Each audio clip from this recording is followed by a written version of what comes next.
Assalamualaikum warahmatullahi wabarakatuh. Bismillahirrahmanirrahim. Alhamdulillahilladzi zayyana quluba awliya'i bi anwaril wifaq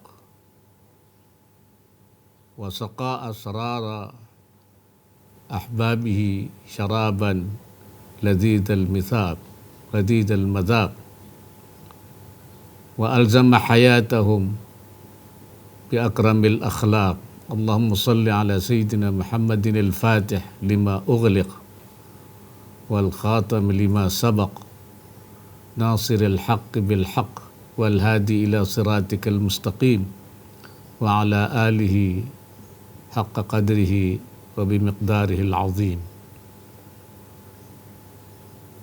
Yang saya hormati Al-Mukarram Syekh Dr. Ikhyan Badruzzaman, pimpinan Pondok Pesantren Zawiyah Tijaniyah. Al-Mukarram Syekh Dr. Mukhlis Badruzzaman, pimpinan Pondok Pesantren Al-Falah Biru. Al-Mukarram Syekh Abu Jumhur Badruzzaman, pimpinan Pondok Pesantren Al-Istiqamah. Para muqaddam dan para peserta haul rahimakumullah.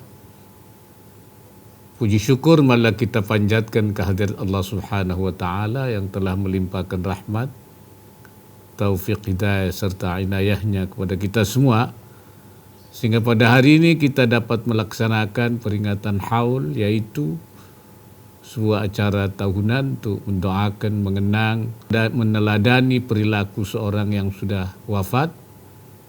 Dalam hal ini peringatan haul dua ulama besar, yaitu almarhum al-maghfurlah Syekh Ahmad Tijani dan al-maghfurlah al-mukarram almarhum Kiai Haji Syekhuna Badruzzaman. Peringatan haul punya dasar yang kuat dalam ajaran Islam, yaitu apa yang dilakukan oleh Rasulullah sallallahu alaihi wasallam yang pada setiap tahun datang ke Uhud untuk mendoakan para syuhada Uhud dan meninggalkan dan mengingatkan peristiwa Uhud kepada para sahabat lain yang masih hidup. Apa yang dilakukan Rasulullah sallallahu alaihi wasallam tersebut menjadi dalil bagi umat Islam untuk melakukan haul yang sama, yaitu melakukan peringatan haul khususnya pada para tokoh tertentu yang dipandang mempunyai peran besar dalam penyebaran risalah Islamiyah. Dua tokoh yang kita hauli saat ini merupakan dua ulama besar yang mempunyai pengaruh besar. Syekh Ahmad Tijani merupakan ulama besar abad ke-18 dari Maroko. Beliau pendiri Tariqah Tijaniyah yang pengikut dan pengamalnya sangat besar di seluruh pelosok Indonesia sampai saat ini. Sedangkan ulama satunya adalah Al-Maghfurlah Al-Mukarram Kiai Haji Syekhuna Badruzzaman, seorang ulama terkemuka dari Garut, Jawa Barat, yang mengembangkan Tariqah Tijaniyah di Indonesia dan juga merupakan seorang pejuang kemerdekaan terkemuka. Tariqah Tijaniyah merupakan salah satu tariqat mu'tabarah, yaitu sebuah cara untuk mendekatkan diri kepada Allah dengan amalan khusus yang diyakini mempunyai sanad dari Rasulullah sallallahu alaihi wasallam. Tariqah Tijaniyah mempunyai karakter khas, yaitu tidak harus melakukan khalwat atau menarik diri dari urusan dunia, tapi bisa dilakukan dengan tetap menekuni aktivitas keduniaan. Dalam Tariqah Tijaniyah, amalan khusus dilakukan dengan membersihkan hati agar senantiasa dekat dengan Allah Subhanahu wa taala melalui zikir yang wajib dilantunkan setiap pagi dan petang, zikir lazimah, zikir yang sangat dianjurkan setiap hari, zikir fadilah, dan zikir yang dilakukan setiap hari Jumat, yaitu zikir hailalah. Semua zikir itu bisa dilakukan dimanapun tanpa harus di tempat khusus yang jauh dari keramaian. Karena itulah tarekat Tijaniyah ini banyak penganut dan pengamalnya sampai saat ini dengan berbagai latar belakang profesi. Tarekat Tijaniyah ini juga banyak penganut dan pengamalnya di Indonesia. Di antara tokoh yang mengembangkan tarekat ini di Indonesia adalah Al-Maghfurlah Al-Mukarram Kiai Haji Syekhuna Badruz Zaman. Beliau merupakan seorang ulama besar di Garut, Jawa Barat, sekaligus pejuang kemerdekaan terkemuka. Dengan pengaruh yang dimiliki, beliau memimpin Hizbullah dalam pejuang melawan penjajah dan mempertahankan kemerdekaan. Beliau yang bertugas sebagai pengambil sumpah saat pelantikan Presiden Indonesia pertama.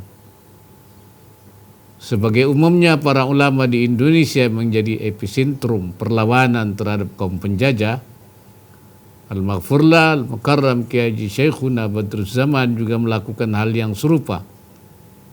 Dengan pemahaman dan semangat keagamaan, beliau menggelorakan perlawanan pada penjajah dan sekaligus menanamkan pada santri dan umat Islam agar memiliki jiwa cinta tanah air. Apa yang beliau lakukan mempunyai landasan keagamaan yang kuat, yaitu hadis Rasulullah sallallahu alaihi wasallam yang diriwayatkan oleh Imam Bukhari. Kana Rasulullah sallallahu alaihi wasallam idza qadima min safarin fa absara darajatil Madinah awda'a naqatahu wa in kanat dabbatan harrakaha, rawahul Bukhari. Dari sahabat Anas radhiyallahu an, ia berkata, Rasulullah sallallahu alaihi wasallam jika datang dari bepergian kemudian melihat dataran tinggi Madinah, beliau mempercepat jalan untanya dan bila menunggang hewan lain, beliau memacunya. Al-Imam Abu Hajar Al-Asqalani dalam kitab Fathul Bari ala Syarhil Bukhari menafsiri hadis di atas sebagai berikut. Wa fil hadits dilalatun ala fadlil Madinah wa ala masyru'iyyati hubbil watan wal hanini ilaihi. Hadis di atas menjadi dalil dua hal, yaitu keutamaan Madinah dan dianjurkannya mencintai tanah air dan merindukannya. Oleh karena itu tidak heran jika para ulama yang memiliki sanad keilmuan yang lurus akan memiliki jiwa-jiwa cinta tanah air yang sangat tinggi. Para ulama yang memiliki karisma tinggi dan dihormati oleh umat Islam di daerahnya mempunyai pengaruh kuat untuk menggerakkan setiap perlawanan melawan penjajah. Fatwa dari ulama menjadi faktor penting tumbuhnya jiwa pantang menyerah di antara para laskar pejuang. Dalam perkembangannya, hal itu kemudian menjadi materi pendidikan karakter yang wajib diajarkan di pesantren-pesantren, sehingga tidak mengherankan jika fakta sejarah membuktikan bahwa ulama dan pesantren merupakan basis utama perlawanan terhadap kolonialisme saat itu dan menjadi tempat pengkaderan para tokoh penting dan pejuang kemerdekaan. Dalam kesempatan yang baik ini kita patut meneladani apa yang telah dicontohkan oleh para ulama terdahulu, khususnya tokoh yang saat ini kita hauli, yaitu Al-Maghfurlah Kiai Haji Syekhuna Badruz Zaman, bahwa semangat keagamaan ghirah diniyah harus dipadukan dan diselaraskan dengan semangat cinta tanah air, ghirah wataniyah.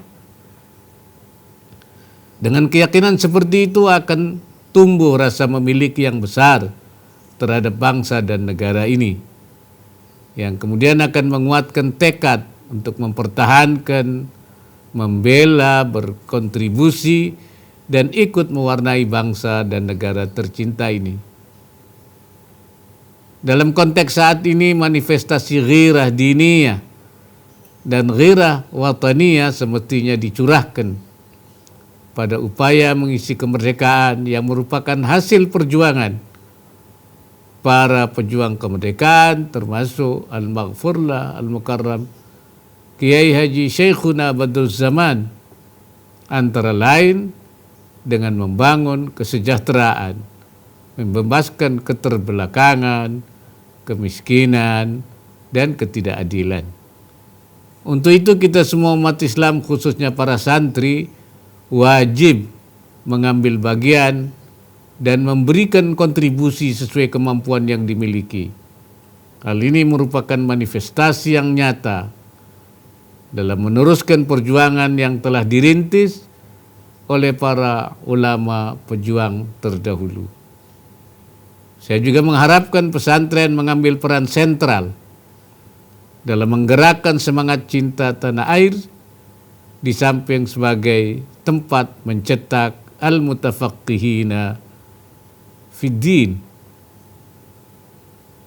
Dengan demikian, kita dapat menjaga kesinambungan semangat ghirah diniyah dan ghirah wataniyah dari seluruh umat Islam Indonesia, seperti yang dicontohkan oleh Al-Maghfurlah, Al-Mukarram, Kiai Haji Syekhuna Badruzzaman, dan para ulama pejuang lainnya. Demikianlah sambutan saya. Semoga kita semua dapat meneladani secara hidup dua ulama besar yang kita peringati, yaitu Syekh Ahmad Tijani dan Al-Maghfurlah, Al-Mukarram, Kiai Haji Syekhuna Badruzzaman.